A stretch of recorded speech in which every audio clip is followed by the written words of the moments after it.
Welcome to Yesterday, Today, Tomorrow. My name is Mariana Cordier, and I am your host. I'm coming to you via Zoom from my home. The United States is on its way to vaccinating the population. Many are uncertain what life will be like after receiving a vaccine. Joining me today to discuss our possible new normal are Dr. Stephan B. Thomas. He's a professor on the Health Policy and Management and director of the Maryland Center for Health with the University of Maryland. We have Mitch Markowitz. He's the vice president of business development for family and nursing care. And we have Martin Wolacy. He's the activator of unimaginable possibilities. It has to do with art. Gentlemen, welcome so much for being here with me. I am so excited to talk about what's going to be our new normal. Dr. Thomas, let's start with you. What is it going to look like for the population once we're vaccinated? Well, let's start with where we are right now, because it's quite sobering that today we hit the unprecedented number of 500,000 deaths in the United States due to COVID. And who could have ever have imagined that? And it's such a devastating number. It's just heart-wrenching, especially when you hear those personal stories. Well, I'm just so glad that the news media is putting a heartbeat on those numbers, because it is indeed staggering. And so I think we're a long way from that, everyone vaccinated.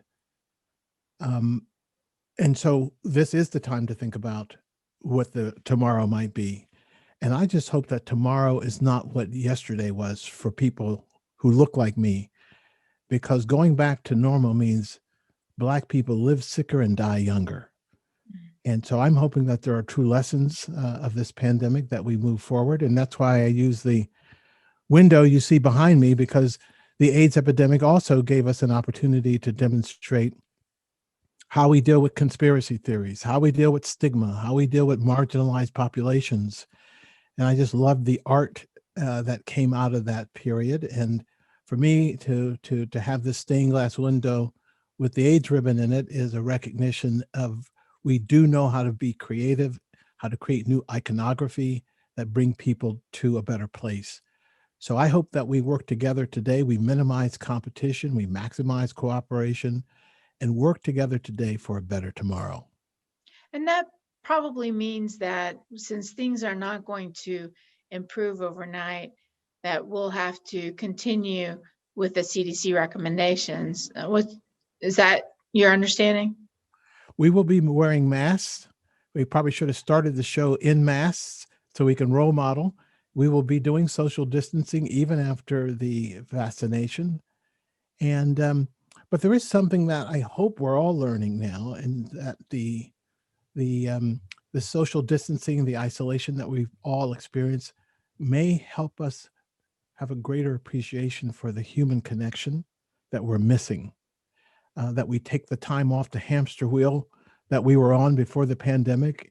I found myself looking out the window and calling my wife because I see a red-headed woodpecker on the bird feeder. Like, I'm really excited. When's the last time I took time to look at the birds? Okay, to look at the snow. And so we've gained some reflective time. I hope we don't lose it. Well, that's interesting that you say that. And it's a perfect segue to Martin, who, I think the arts is one of the areas that I think felt the impact of this pandemic. But I think it's opened some opportunities, has it not? Yeah, it has. I mean, I was reflecting on this question about how will life change when we get back to the new normal. And I think in a lot of ways, to be honest with you, life had already changed. The pandemic just sort of kicked us into an awareness that we probably could have and should have had earlier than this. And I think one of the, there's a number of issues, but I think one of the key takeaways, I suppose, is that the arts, particularly the live performing arts, and as well as museums, are really coming forward with a reckoning around technology within their environments and how they deliver arts to audiences. And that has been a very resistive idea for so long. But I think, one of the things that we sort of forget about is that we are actually living in the most artistic and creative time in the history of humankind. And that is partly brought about because technology has given us access and the tools and resources to be artistic and creative, right? In fact, it's given us the ability to be what humans have always wanted to be and always have been, which is creative, artistic, participatory, curious, and social. And I think art organizations haven't fully grappled with that idea. There's a lot of talk about dwindling audiences or dwindling interest in the arts, but in fact, it's just the opposite. More and more people than ever before are participating, creating, and developing and sharing the arts. But I don't think we've really captured that idea yet because the models we've built to deliver the arts are a little bit old-fashioned and haven't been built to be nimble as that sort of complexity of participation that technology allows us to do become more flourishing in our arts environment, if that makes sense. It does. It does. It totally makes sense, and exploring new ways of doing things. But I wanted to ask Mitch, one of the things we're talking about is what our new normal is going to be, but for the work that you guys do, providing nursing assistance, in private homes and facilities and such. When the pandemic hit, you guys weren't really ready for something like this, were you? It's funny. We like to joke, I guess is the best word around the office, that we did our SWOT analysis to do our business plan for this year, and what are the things that we think are going to show up as threats to our business, to our industry, and nobody put global pandemic on their bingo card. So we were not prepared. Nobody was. You look at the hospitals, you look at the nursing homes, and it's very much a similar feeling of running as fast as you can to just try and protect everybody to be as safe as you possibly can. So a year ago, it's almost a year ago to the day when we said we need to go virtual. Our whole business is going to go virtual. We've got 1,300 certified nursing assistants helping almost 700 frail older adults on any given day, supported by an office staff of 60-some people in Montgomery County. And poof, that office is no longer. We're going to all work from home and figure out how we can give all of our clients and our caregivers the support they need. And the first step in the process is, okay, how do we get all the PPE that we need, all the masks, as saying Dr. Thomas, the gowns, the everything that we possibly need, the gloves, to make sure that our caregivers have what they need to keep those clients protected and safe. I imagine that your budget for the new year was preparation a little bit different. You know what? It's a work in progress. There's no question we didn't budget for any of that last year. And then it came, the next big hit was testing, because it was not something that was provided to us the same way it was hospitals and nursing facilities. So we created a testing program where now we have 5 days a week. We have our open office hours for our caregivers to be tested to make sure that when they go into our clients' homes that they are not carrying the coronavirus. And now the third phase, you nailed it again, Dr. Thomas, it's the vaccinations. How can we as quickly as possible protect all of those caregivers? We're into the hundreds now of caregivers that we've gotten vaccinated, which is fantastic, but it's a challenge as everybody's experiencing trying to get their own appointments. We're trying to get all of our caregivers and all of our clients through the doors to make sure that they're protected as well. So it's been quite a journey this past year. I'm sorry, are you finding it challenging to get everyone vaccinated because they don't want the vaccine?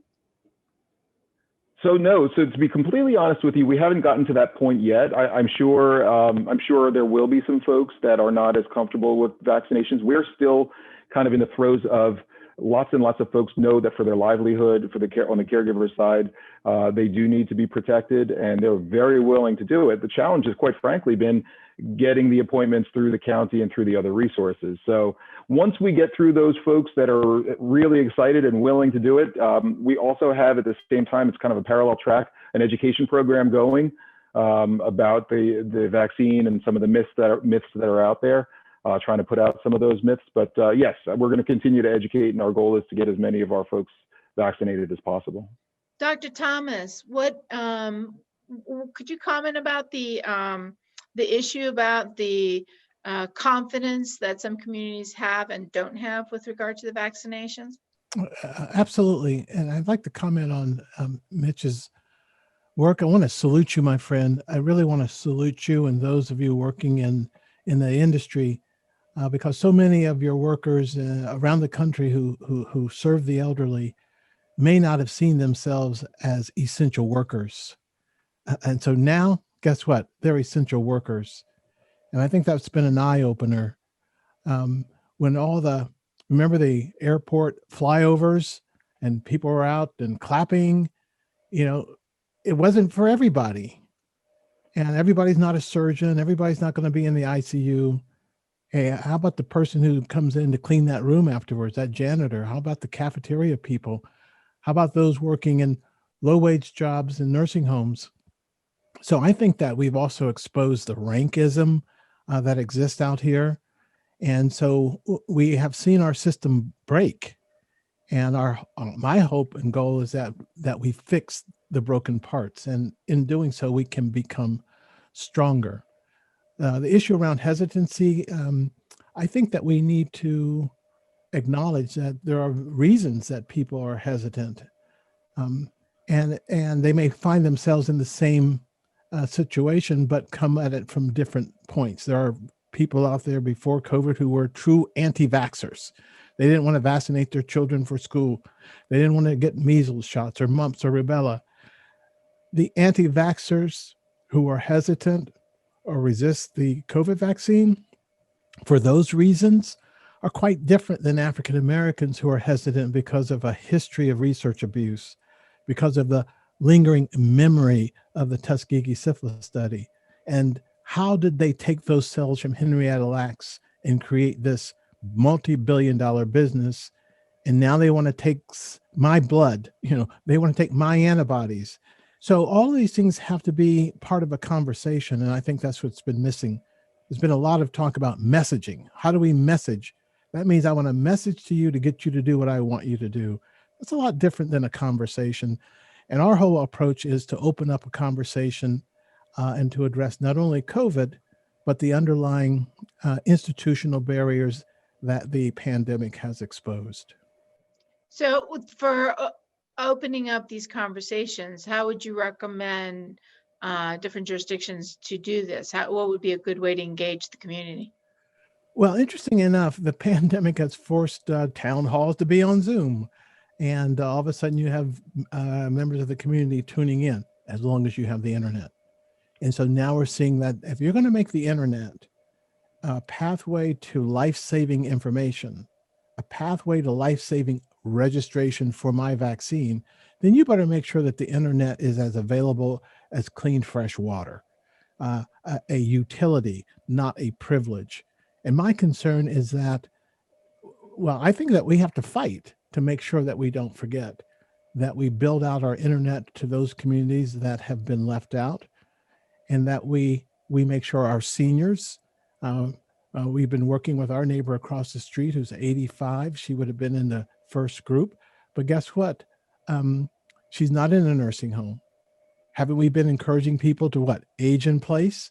And by her aging in place in her own home, now she has a barrier to overcome to get access to the vaccine. She has an iPad. She can't sit around refreshing. And when my wife was working with her, my neighbor said, "I feel so stupid."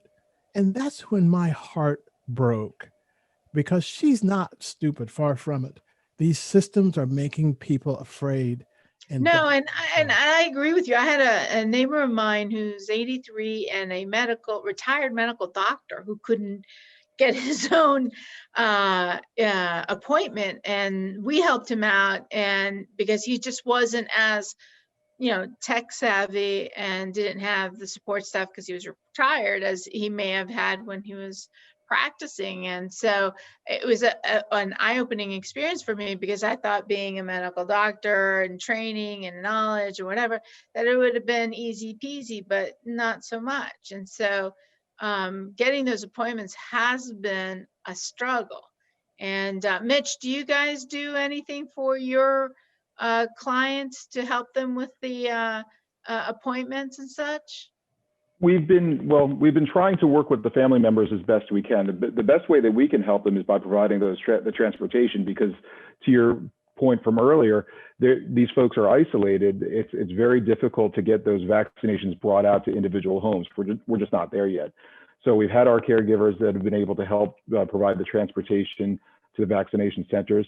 And we're relying, quite frankly, on family members to help them get the appointment scheduled. It's just a resource issue. It's really a shame that there are so many folks that need the support, that need to be put through the process as quickly as possible. And it's just not set up yet.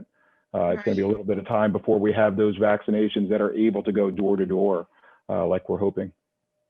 And Martin, I don't want to leave you out of the conversation, but the artists that are, living this as well with everybody else, aren't they struggling right now? Yeah, artists are struggling deeply. A year ago, in 1 week, for many, many, many artists, their entire livelihood stopped because they rely on live performance and sharing and touring. And so, again, they are also learning how to adapt. And I think this question that Stephen brought up earlier about technology is becoming more fundamentally important to how we connect with each other, from a medical point of view, from a human point of view, certainly from an artistic point of view. And I think we do have to begin to think of that, as he said, is thinking of it as important as a resource, as water, because this is becoming a vital way for people to connect when other traditional avenues or well-used avenues are no longer available to us. And it's also true in terms of there's lots of work being done, as you would imagine, in performing arts organizations and arts institutions on planning for bringing folks back. But that's a very different question than whether folks are ready to come back when you are open up. And it's a very different question in community A versus community B, state A, state C, particularly for artists who tour. Their ability to adjust to these very different safety protocols is incredibly onerous. And so it's not just a matter of the vaccine being delivered in the case for people to get together. It's also creating a consistent way in which people can be together, which I think we're very far away from in the arts. And the willingness to pay for a performance or to view something that's virtual as opposed to live, does that impact the process? It's a huge, huge issue, and a lot of folks are struggling, and there's been some mixed sort of success across the board. But one of the things I think we are starting to see, just like with Zoom meetings, where we resisted it early on, it is now something that we are used to doing, that we're accomplished at doing, and the technology will get better and make that more easier for us. But arts organizations and audience members are still struggling with trying to figure out how to come together again. And part of the problem is that there's just not consistency from community to community about how to do that. And Dr. Thomas, you wanted to comment on that? Well, I just wanted to tell Marty, here's my salute to you, my friend, my brother, because when we were working together at the University of Maryland, one of the things that we did was to create an art installation based on the Black Barbershop.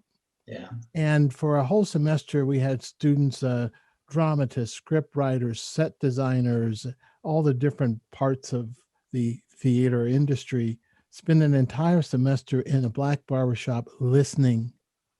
And they came back and they created something that was so amazing.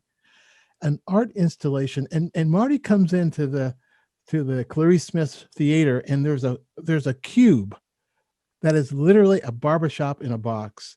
And he comes in and he sits down in a chair, and a computer generates the barber behind him and they start talking and telling stories to one another.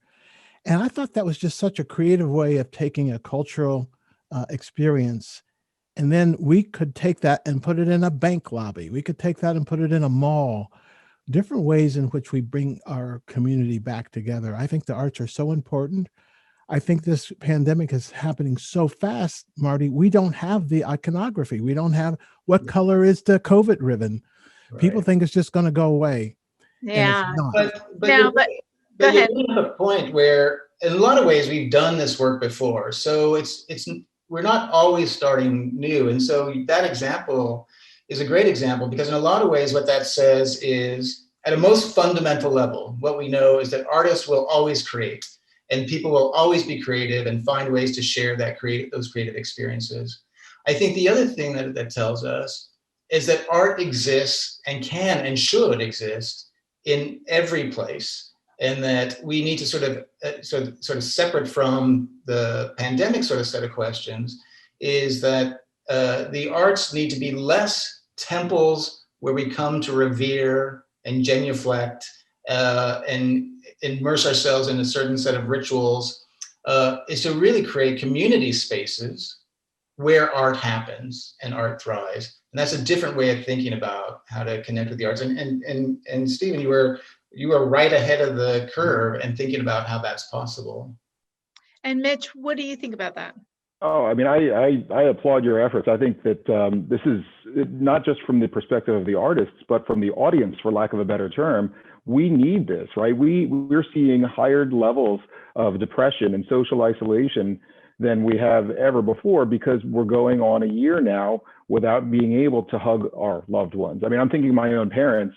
We have a nice day coming up this week, and I'm going to try and squeeze in a patio lunch with my parents because we're still not doing indoor visits with them, right? So you think of all these folks who are socially isolated, who don't have the ability to hug their family members or grandkids like my parents would love to. And we've got to figure out how to bring that connection to them. And I think I've seen so many neat things that professional musicians have done. They're doing private concerts for folks, and they're personalized greetings for a holiday gift or for a birthday present. I mean, God bless them. They've got to find whatever way they can to stay alive, to keep the revenue coming in. But it's so powerful and meaningful as well. On the other side as well, we really have to be able to reach out to connect with those folks who need it the most. And Mitch, just like in the AIDS epidemic, I remember going to plays in the theater where it was at the bedside of a dying AIDS patient. Very, very creative. And moving forward, while the topic has changed, I think there needs to be a play that takes place in a nursing home, and actually do the play in the nursing home. But definitely those scripts should be being written now. And Martin, I don't know if it's too soon for that kind of artistic expression, or are there grants out there that need to be made awarded? We need some artists right now to work with us on a graphic novel, taking the COVID-19 information and translating it into forms that we can disseminate in the barbershop. It's not too late. And again, as I said earlier, the great thing about artists is that they'll always create. And the other thing I think I want to say is that creativity, which obviously includes the arts, but as well as many, many other fields of endeavor, actually thrives in that uncomfortable space of uncertainty, right? And we are certainly in that place right now where we are. It just sort of reinforces that there's just a huge value of putting imagination and curiosity at the forefront of our conversations, and our problem solving. And I'll also say there's this quote that I just love from James Baldwin. And he says that the purpose of art is to lay bare the questions that have been hidden by the answers. And I just love that as we try to grapple with, and in many ways discard, the answers that we have lived with for a while that have not been useful in helping us move forward, right? There's a lot more questions we really need to dig into. And the arts is particularly good at helping us sift through that complexity in these difficult moments. That's very well said, because I think the arts is also how we hear, what we have to accept as our reality and what we need to do to make it better or to address a particular social issue or concern. And it's the delivery of that art that it seems is more palatable to the public and or accepting, rather than hearing, experts talk about what they think it is or isn't, or what needs to be done or not. And so I definitely agree with that. So Dr. Thomas, a year from now, when things have not really probably progressed a whole lot, what are some recommendations for the public to keep the hope? Would you share with them or encourage? Well, there's something very interesting about being naive. If we had known at the beginning of this pandemic that we would be doing this for a year, I think we would have all freaked out. So now it's been gradual. So if I say to you, a year from now, we'll still be doing this, we might all freak out. I think that right now we need a pandemic of kindness. We need to start a campaign where we make a commitment to every day do something kind. It can be small. Your neighbor's paper, your elderly neighbor's paper is out there in the snow. Put it up on her porch. You're finally in the grocery store. There's an elderly person or someone that could really benefit from your help. Pay for their groceries. Don't have to make a big deal out of it. It's not a big TV thing. But if we don't get back to that, we're going to be dividing ourselves by, Mitch, do you have your vaccine? I can hang out with you. But Martin doesn't. He can't come over. And all of a sudden, we're going to be segregating ourselves by who's vaccinated and who's not. I think it's a terrible situation that we're witnessing, and largely because of lack of national leadership. You can't erase 4 years in 4 weeks, but the hope that we currently might see is very fragile. Because if we mess around here and let this virus continue to evolve, it will change. Well, you have got the last word because we are running out of time. I'm sorry to stop you there, but these shows are always so short, but I got to say goodbye. So thank you.